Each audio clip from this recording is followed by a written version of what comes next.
ઓમ શ્રી ગણેશાય નમઃ. જય શ્રી કૃષ્ણ મિત્રો. પવિત્ર નવરાત્રિ ચાલી રહી છે અને આ નવરાત્રિમાં આપણે મા દુર્ગાની કથાઓ સાંભળી રહ્યા છીએ. તો આજે પાંચમું નોરતું છે અને આજે આપણે પાંચમા નોરતાના દિવસે સ્કંદ માતાની વાર્તા સાંભળીશું. આ પાંચમું નોરતું સ્કંદ માતા અને મા છિન્નમસ્તિકા માને સમર્પિત છે. તો પૂરા ધ્યાનથી મનથી વિડીયો વાર્તા સાંભળજો અને સારો લાગે વિડીયો તો લાઈક શેર કરજો. આ ચેનલને સબસ્ક્રાઈબ કરવાનું મિત્રો ભૂલશો નહીં. અને જો વાર્તા ગમે તો કમેન્ટ બોક્સમાં માતાજીનું નામ પણ જરૂર લખજો. નવરાત્રિના પાંચમા દિનમાં સ્કંદ માતા મહારાણી, જેનું મમતા રૂપ છે ધ્યાય જ્ઞાની ધ્યાની. કાર્તિકેયને ખોળામાં લઈને કરે છે અનોખો પ્રેમ, પોતાની શક્તિ દીધી એમને કરે રક્ત સંચાર. યા દેવી સર્વભૂતેષુ માં સ્કંદ માતા રૂપેણ સંસ્થિતા, નમસ્તસ્યે નમસ્તસ્યે નમસ્તસ્યે નમો નમઃ. ઓમ નમઃ શિવાય. પ્રિય ભક્તો, આજે નવરાત્રિનો પાંચમો દિવસ છે. સ્કંદ માતા અને મા છિન્નમસ્તિકાને સમર્પિત છે. આજના દિવસે શુદ્ધ મનથી માતાની કથા સાંભળવાથી તથા પૂજા વ્રત કરવાથી માની કૃપાથી સાધના તથા કથા સાંભળનારને અલૌકિક તેજની પ્રાપ્તિ થાય છે. મનની અશાંતિ, દુઃખ તથા અસહનીય કષ્ટોથી પીડાથી મુક્તિ મળે છે અને શત્રુઓનો નાશ થાય છે. પ્રત્યેક સંઘર્ષમાં વ્યક્તિને વિજય પ્રાપ્ત થાય છે, સાથે તેને રાજયોગ પ્રાપ્ત થાય છે. છિન્નમસ્તિકા માને મા પાર્વતીનું સ્વરૂપ માનવામાં આવે છે, જે ઘણા ઉગ્ર રૂપમાં રહે છે. છિન્નમસ્તિકા માતાના હાથમાં સ્વયંનું કાપેલું માથું મૂકેલું છે. પ્રિય ભક્તો, માને એમના ભક્ત બહુ પ્રિય છે. ભક્તો માટે આ મમતામય માતા છે. જો ભક્તો માટે માને તેમનું પોતાનું મસ્તક પણ જો કાપવું પડે ને તો માં વાર નથી કરતા. તેમનું લોહી પીવડાવીને ભક્તોને નવું જીવન પ્રદાન કરે છે. આટલા મમતામય આ સ્કંદ માતા છે, છિન્નમસ્તિકા માતા છે. માના વખાણ કરવા એ તો આપણા વશની વાત જ નથી. તો આજે હું સંભળાવી રહી છું મા છિન્નમસ્તિકા તથા મા મમતામય સ્કંદ માતાની દુર્લભ તથા પૌરાણિક કથા. આની પહેલા મિત્રો ચેનલને સબસ્ક્રાઇબ કરવાનું ભૂલશો નહીં. જલ્દીથી સબસ્ક્રાઇબ કરી દો. સાથે વિડીયો લાઈક અને શેર પણ કરજો. કમેન્ટ બોક્સમાં માતાજીનું નામ લખો. મા દુર્ગા તમારી બધી જ મનોકામના પૂરી કરે, સર્વ દુઃખ દૂર કરે એવી મારી માતાજીની પ્રાર્થના છે. ઓમ ગણપતિ નમઃ. પ્રિય ભક્તો, એક કથા અનુસાર એકવાર પૂર્ણિમાની રાતે શિકારની શોધમાં રાજા દામોદર ભૈરવી નદીના સંગમ તટ પર પહોંચ્યા.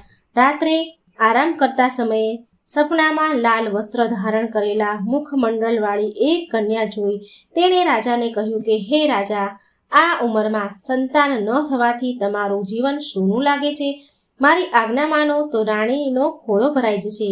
રાજાની આંખો ખુલી ગઈ તો તે આમ તેમ ફરવા લાગ્યા.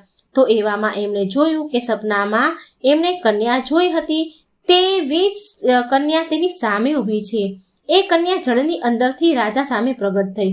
એનું રૂપ અલૌકિક હતું. રાજાને જોઈ કન્યા કહેવા લાગી કે હે રાજન, હું છિન્નમસ્તિકા દેવી છું. કળિયુગના મનુષ્ય મને નથી જાણી શકતા, પણ હું આ વનમાં પ્રાચીન કાળથી રહું છું.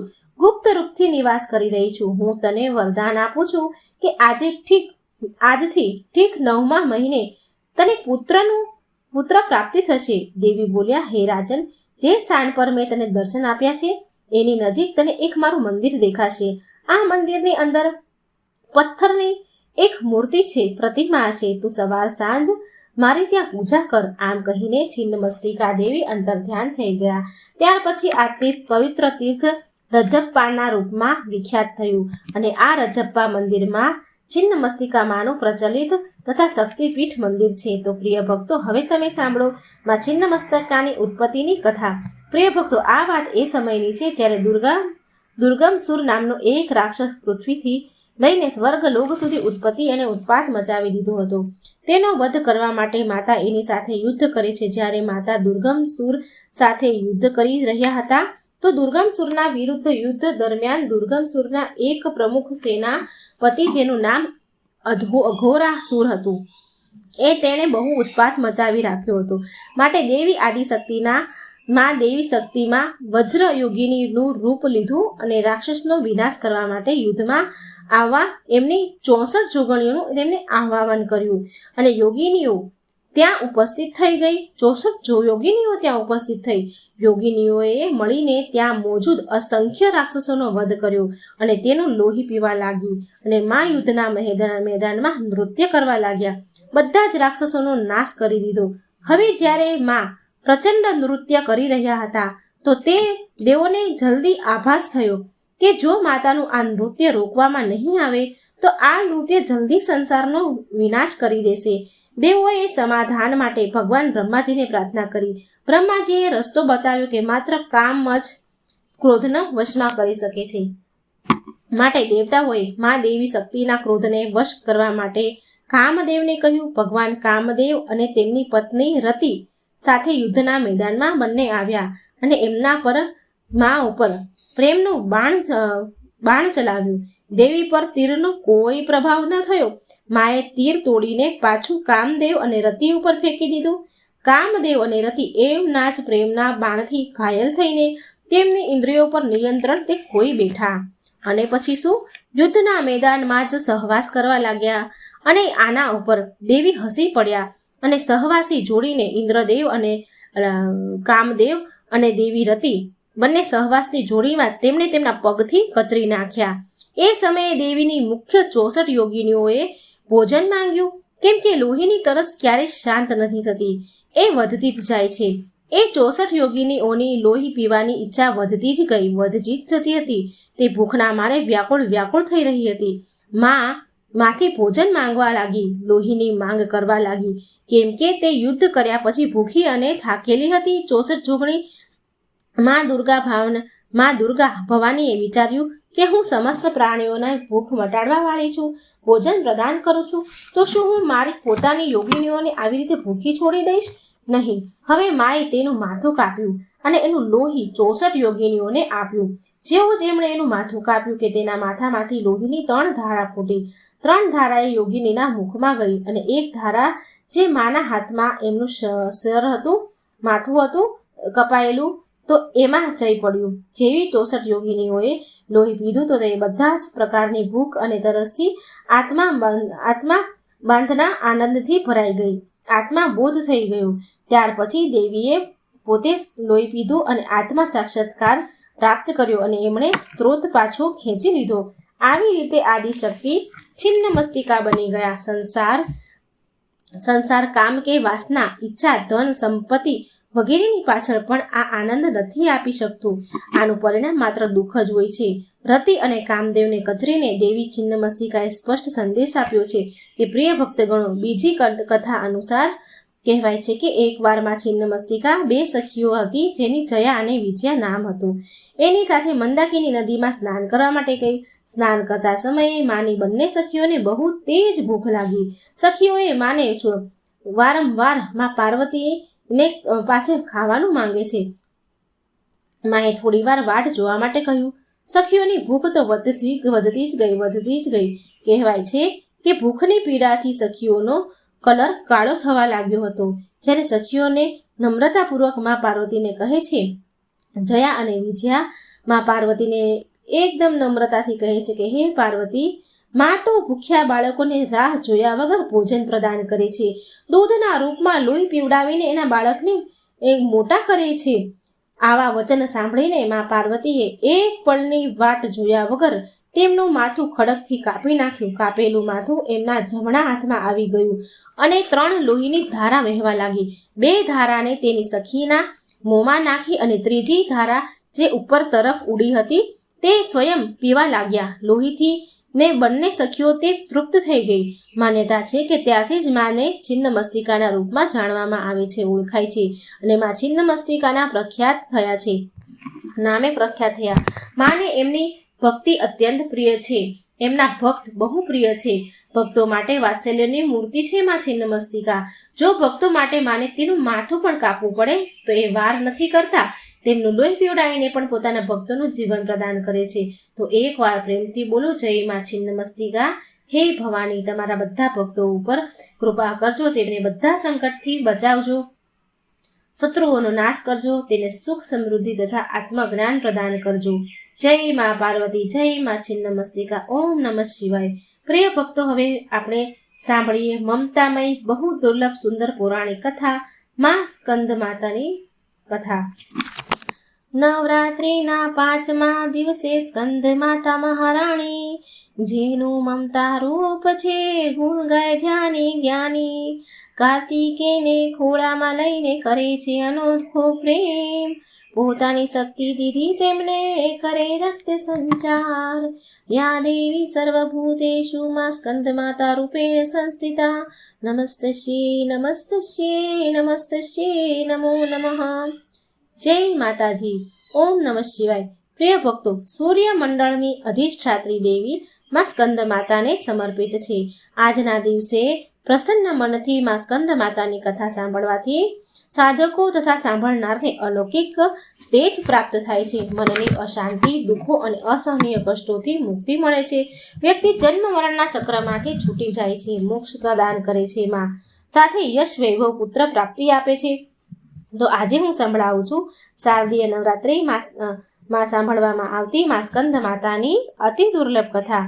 જ્યારે રાજા દક્ષના યજ્ઞમાં માં સતી અગ્નિકુંડમાં ઉડીને ભસ્મ થઈ ગયા, ત્યારે શિવજી વિલાપ કરતા કરતા ઊંડી તપસ્યામાં લીન થઈ ગયા. આનાથી સૃષ્ટિ શક્તિહીન થઈ ગઈ. અસુરોએ આ અવસરનો લાભ ઉઠાવ્યો. પૌરાણિક કથામાં વર્ણન છે કે એક અસુર જેનું નામ તારકાસુર હતું, એણે એની કઠોર તપસ્યાથી બ્રહ્માજીને પ્રસન્ન કરીને અમર થવાનું વરદાન માંગ્યું. ત્યારે બ્રહ્માજીએ કહ્યું કે હે તારકાસુર, આ ધરતી પર જેનો જન્મ થયો છે એનું મૃત્યુ પણ નિશ્ચિત છે, પણ અમર નથી થઈ શકતું કોઈ, તો કોઈ બીજું વરદાન માંગી લે. આ સાંભળી તારકાસુર બહુ દુઃખી થયો. થોડી વાર એને વિચાર કર્યો, પછી કપટી મુસ્કાન સાથે કહ્યું કે હે ભગવાન, મને એવું વરદાન આપો કે ભગવાન શિવના પુત્રના હાથે મારું મૃત્યુ થાય. બ્રહ્માજી બોલ્યા તથાસ્તુ, અને અંતર ધ્યાન થઈ ગયા. તારકાસુરે વિચાર્યું લીધું કે ભગવાન સતી તો માતા સતીના ભગવાન શિવ તો માતા સતીના વિયોગમાં આદિ કાળ સુધી તપસ્યામાં લીન રહેશે, અને માતા સતીનું સ્થાન શંકર ભગવાન કોઈ બીજાને આપશે નહીં, માટે એ વિવાહ કરશે જ નહીં, અને તેથી તેનું મૃત્યુ તો થવાનું જ નથી. તેનું મૃત્યુ જે શંકર ભગવાનના પુત્રના હાથે થવાનું છે, તે તો શિવજીના વિવાહ વિના પુત્રનો જન્મ કેવી રીતે થશે? આ તો બધું અસંભવ જ છે. હવે જુઓ, એક પ્રકારથી તારકાસુર પોતાને અમર સમજી બેઠો હતો. એ બહુ શક્તિશાળી અને ક્રૂર થઈ ગયો હતો. આ વરદાન મળ્યા બાદ તેણે દેવતાઓ પર અત્યાચાર કરવાનો શરૂ કર્યો. દેવતા પણ બહુ હેરાન થઈ ગયા, અને તેમણે બ્રહ્માજી પાસે મદદ માંગી. બ્રહ્માજીને કહ્યું, તારકાસુર અંતે શિવ પુત્ર જ કરી શકે છે. તારકાસુરનો અંત માત્ર શિવ પુત્ર જ કરી શકશે. આ સાંભળી ઇન્દ્રદેવ સમસ્ત દેવતાઓ ભગવાન શિવ પાસે પહોંચ્યા. આ સૃષ્ટિને તારકાસુરથી મુક્તિ આપવાનું નિવેદન કર્યું. શિવજીએ આ બધી સમસ્યાથી મુક્તિ આપવાનું વચન આપ્યું દેવોને. ત્યારે ભગવાન શિવજીએ પાર્વતીજીને તેમના પ્રત્યેના અનુરાગની પરીક્ષા અને માતા પાર્વતીની તપસ્યાથી પ્રસન્ન થઈને તેમની સાથે વિવાહ કરે છે. વિવાહ કર્યા બાદ શિવ પાર્વતીના પુત્ર સ્કંદ, જેને આપણે કાર્તિકેય કહીએ છીએ, તેનો જન્મ થયો. કાર્તિકેય બાળ અવસ્થાથી જ વીર અને શક્તિશાળી હતા. તો માતા પાર્વતીએ સ્કંદ માતાનું રૂપ લીધું અને કાર્તિકેયને તેમનો પુત્ર બનાવ્યો, અને તેમને અસ્ત્ર શસ્ત્રની શિક્ષા આપી અને તેને એની સમસ્ત શક્તિ પ્રદાન કરી. હવે જુઓ, કાર્તિકેય દુષ્ટ અસુરોનો સંહાર કરવાનું શરૂ કરી દીધું. કાર્તિકેય બાળ અવસ્થાથી જ બહુ વીર અને શક્તિશાળી હતા. તેમણે દુષ્ટ અસુરોનો સંહાર કરી દીધો. એટલે અંતે તે સમય પણ આવી ગયો કે જેની દેવતાઓને યુગોથી પ્રતીક્ષા હતી. કાર્તિકેયે તારકાસુર સાથે યુદ્ધ કર્યું. એક ભયંકર યુદ્ધ થયું, જેમાં કાર્તિકેયે તારકાસુરનો વધ કરી દીધો. દેવતાઓએ ભગવાન કાર્તિકેયનો વીરતાની પ્રશંસા કરી અને તેમને દેવતાઓના સેનાપતિ બનાવ્યા.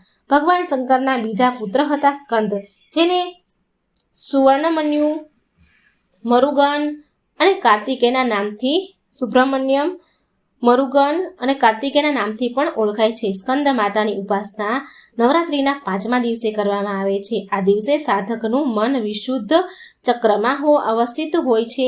સ્કંદ માના સ્વરૂપમાં ભગવાન સ્કંદ એટલે કે કાર્તિકેય બાળકના રૂપમાં માના ખોળામાં બેઠા છે. સ્કંદ માતાની 4 ભુજાઓ છે, જેમાં ડાબી બાજુની ઉપરની ભુજામાંથી 6 માથાવાળા ભગવાન સ્કંદને પકડીને બેઠા છે, વહાલ કરે છે, અને ડાબી બાજુની નીચેવાળી ભુજાને ઉપર તરફ ઉઠેલ છે, તેમાં કમળનું ફૂલ છે જમણી બાજુની ઉપરની પૂજા ઉપર આશીર્વાદ મુદ્રામાં છે અને નીચેવાળી પૂજામાં કમળનું ફૂલ છે. આ ભગવાન સ્કંદ કાર્તિકેયની માતા છે. સ્કંદ માતાનું વર્ણ અત્યંત શુભ છે. માં કમળના આસન પર બિરાજમાન છે. આ માનું વાહન સિંહ છે. આ કારણથી આ માને પદ્માસના દેવી પણ કહેવાય છે. સ્કંદ માતા આ સૂર્યમંડળની અધિષ્ઠાત્રી દેવી છે. તેમના ઉપાસક અલૌકિક તેજ અને ક્રાંતિયુક્ત હોય છે. એમની પાસે એક અલૌકિક પ્રભા મંડળ અદ્રશ્ય ભાવથી સદા બનેલું રહે છે, જે એની સદા રક્ષા કરતું રહે છે અને એના યોગ મોક્ષનું નિર્વાહ કરે છે. નવરાત્રિના પૂજનમાં 5મા દિન શાસ્ત્રોમાં પુષ્કર મહત્વ બતાવવામાં આવ્યું છે. આ ચક્રમાં અવસ્થિત મનવાળા સાધકના સમસ્ત બ્રહ્મક્રિયાઓ અને વિતવૃત્તિઓના લોપ થઈ જાય છે. એ વિશુદ્ધ ચૈતન્ય રૂપની તરફ આગળ વધે છે. તેનું મન સમસ્ત સંસારની માયાના બંધનોમાંથી વિમુખ થઈ જાય છે. પદ્માસના માતા સ્કંદ માતાના સ્વરૂપમાં પૂરી રીતે વિલીન થઈ જાય છે. આ સમયે સાધકને પૂર્ણ સાવધાની સાથે અગ્રસર થવું જોઈએ. તેનું પૂરું ધ્યાન સ્કંદ માતાના રૂપમાં એકાગ્રચિત રાખતા પૂજા વિધિ વિધાન વગેરે કરવું જોઈએ. સ્કંદ માતાની ઉપાસનાથી ભક્તની બધી જ ઈચ્છાઓ પૂરી થાય છે. આ મૃત્યુ લોકમાં જ તેને પરમ શાંતિ અને સુખનો અનુભવ કરાવે છે. માં એના માટે મોક્ષ દ્વાર સ્વયં ખુલી જાય છે. માં સ્કંદની ઉપાસના બાળ સ્વરૂપ સ્કંદ ભગવાનની ઉપાસના પણ સાથે જાતે જ થઈ જાય છે. આ વિશેષતા માત્ર આ માતાનેથી જ પ્રાપ્ત થાય છે. સ્કંદ માતાની ઉપાસના કરવાથી મન પવિત્ર થાય છે અને મોક્ષનો માર્ગ સરળ થઈ જાય છે. સમસ્ત દુઃખોનો સાગરથી મુક્તિ મેળવી જાય છે. આ માની ઉપાસના સારો ઉપાય છે મોક્ષ પ્રાપ્તિ માટે. આના જેવો બીજો કોઈ ઉપાય નથી. સ્કંદ માતાની ઉપાસનાથી ભક્તને મનની શાંતિ સુખ પ્રાપ્ત થાય છે અને એ બધા દુઃખોને કષ્ટને થી મુક્તિ મેળવે છે. સ્કંદ માતાની ઉપાસનાથી ભક્તને મોક્ષની પ્રાપ્તિ થાય છે. વ્યક્તિ જન્મ મરણના ચક્રમાંથી છૂટી જાય છે, પરમ આનંદને મેળવે છે. સ્કંદ માતાની ઉપાસનાથી ભક્તની બધી જ મનોકામના પૂરી થાય છે. ધન સંપત્તિ યશ અને વૈભવ મેળવે છે. પ્રિય ભક્તો, નવરાત્રિના 5મા દિવસે સ્કંદ માતાની કથા સાંભળવાથી વાંચવાથી સ્કંદ માતાની ઉપાસનાથી ભક્તોની બધા પ્રકારની મનોકામના પૂરી થાય છે. સ્કંદ માતાનો મુખ્ય મંત્ર આ પ્રમાણે છે: ચંડ વીરા ચંડ માયા ચંડ મુંડ પ્રહજની તા નમામી ચ દેવસી ચંડી કામ ચંડ વિગ્રમમ. એકવાર પ્રેમથી બોલો સ્કંદ માતાની જય. જય મા ભવાની. તમારા બધા જ ભક્તોના દુઃખ દૂર કરજો. હે મા ભવાની, બધાનું કલ્યાણ કરજો. જય મા ભવાની. ઓમ નમઃ શિવાય. મિત્રો, વિડીયોને શેર કરવાનું ભૂલશો નહીં. ચેનલને સબસ્ક્રાઈબ કરવાનું ભૂલશો નહીં. જય શ્રી કૃષ્ણ. રાધે રાધે. Thank you.